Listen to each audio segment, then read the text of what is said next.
partner was Madison Farage, and we had libel and slander. Libel and slander are both types of defamation. Libel is an utter defamatory statement that is made in writing.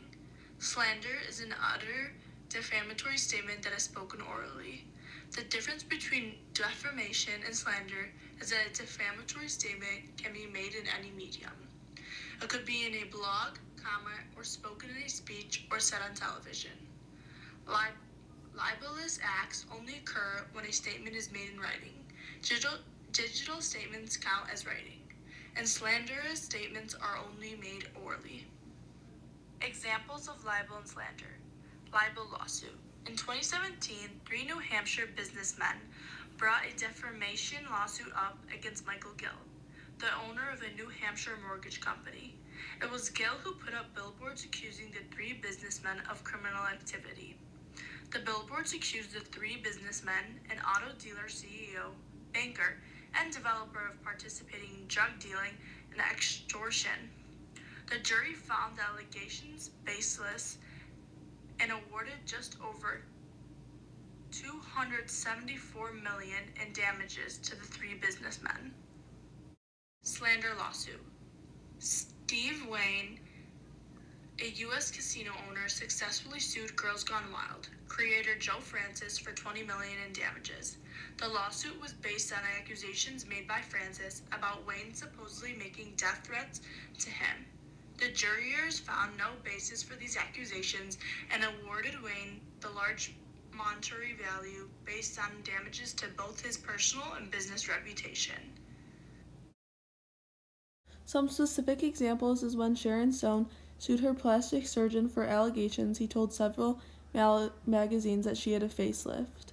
Also, Kate Hudson won a libel lawsuit against the British editor of the National Enquirer. The publication falsely printed that she had an eating disorder.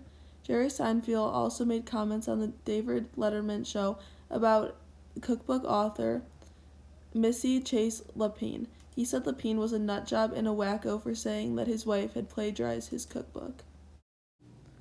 Some general examples of libel and slander is falsely telling someone that somebody is cheating on their spouse, which leads to a damage in that individual's reputation. Another example is an employer claiming an employee stole equipment that leads to termination of the individual's employment. Also, reporting the business owner participated in unethical and illegal activities if they did not, which could lead to all 3 conditions of defamation. The last one is spreading false rumors that a restaurant is serving fake meat, which would cause potential customers to avoid the restaurant. Malice is used in the court case New York Times versus Sullivan. Malice is the desire to do evil and wrongful intention, especially as increasing the guilt of certain offenses. New York Times vs. Civilian, 1964. In the 1960s, the New York Times published an ad for contributing donations to defend Martin Luther King Jr. on pre-jury charges. It was argued on January 6th and 7th of 1964 and decided March 9th in 1964.